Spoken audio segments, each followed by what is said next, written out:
Hola, hola, hola, hola. No juu, ei oo tällä kertaa Kimi kuvaamassa. Niin, kuvataan nyt tästä tämmönen... Kai sit voi puhua jo perinteisestä tyylistä, että mä tässä vähän kännykkää pitellen tässä naaman edessä ja... Niin, käännytään tähän konehuoneen puolelle, niin katsotaan. Mitäs pientä kaikkea. No niin. Täällähän meillä loimottaa heti kärkeen tämmönen välijäähytin, 100 milliä paksu. Tuolla öljyjäähytin. Sitten tässä on paisarista. Tonne se menee kiertoon kuitenkin, siitä se täyttää linjan sitten. On jämäkkä. Evoluutiomalli 1 ei oikein ollut mun mielestä hyvä. Ja sitten kun saatiin se nippa korjattua, niin täällähän on lähtöpää. Toinen pää on siellä pakosarjassa. Turbomyssy, täällä jo paikalla. Täällähän onkin kaikki normaalisti. Vähän tehtiin johtosarjaa tässä. Tulee tuolta, kiertää täältä ja menee tuonne alas ja tännehän tulee sitten mappianturi tuonne. Polttoainesuodatin tuli tähän. Tähän modattiin sen verran, että tämän panion otin irti, niin huomasin, että sehän oli 6,5 millin sisäreijällä. Vaihan tähän panion, missä oli 8 millin reikä. Ja porasin sen nyt 9 milliseksi. Tätä muistaakseni saatiin millin verran. Ja tätä pumpun sisääntulopanioakin saatiin muistaakseni avarettua vielä millin verran. Kyllä täällä niinku polttoainepuoli pitäisi olla huomattavasti parempi kuin aikaisemmin. Elikkäs nyt siinä on jonkun verran parempi virtaus kuin sillä 6,5 millisellä. Toki sillä 6,5 milliselläkin se vajaa 400 heppaa tästä tuli, että ehkä polttoainepuoli taas toimii. Sitten täällä on tehty pieniä juttuja. Täällä on vielä kaiken näköisiä johtoja roikkuu, mitä ei ole vielä keksitty. Tuoltahan kivasti pääsee katsoa, kun ahin punottaa. Tänne laitoin tällaisen Flektin ohjausastuksen.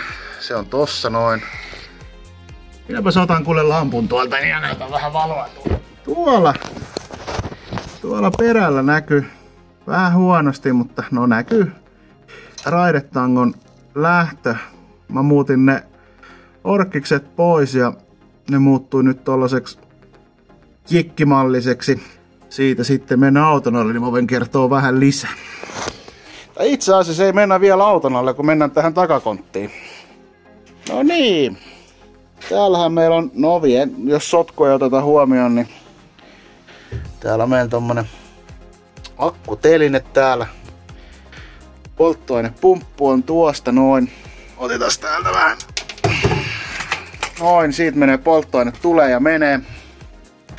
Tähän alumiinilevyyn tulee jotain puolijohden releitä ja jotain kytkimiä ja liitinrimaa kiinni, jotka ohjaa tätä pumppua.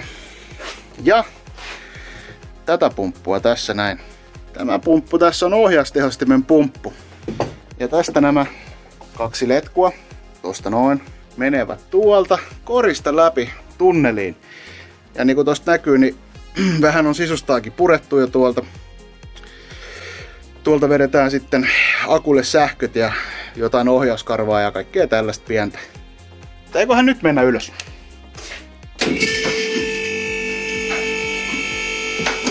Alright. Täällä meillä on akkutelineen kiinnikkeet. On muuten tukevasti. Täältähän meillä alkaa pakopiippu. 3,5 tuumaa. Täältä se menee. Tässä meillä tosta tulee ohjaustehostimen letkut. Mites mä nyt näytän tosta? Kiertää tuolta yläkautta. Menee tonne. Mites mä nyt näytän tonne valon? No mut menee tonne kuitenkin. Täällä on nyt vielä toistaiseksi väliaikaisesti nää letkut kiinni, niin kuin näkyy tossa. Että nää on vaan mallausta varten, että tietää minkä mittaiseksi tekee noin ja millaiset liittimet siihen laitetaan päihin. Täällä on tommoset Silver-projektit. Ihan jees. No tähän ei vielä saatu, koska pakopiippu ei oikein sopinut ton vaihdelaatikon tuen kanssa, niin siihen täytyy tehdä omanlainen jalka. Mut muutenhan meillä täällä on kaikki aika jeppis. Kriittisemmät paikat on suojattu tollasella sukalla tuolla noin. Joo. Ei mitään, kuulkaas. Tällainen kevyt välipäivitys tässä. Joo, ensi kertaa. Heippa heippa.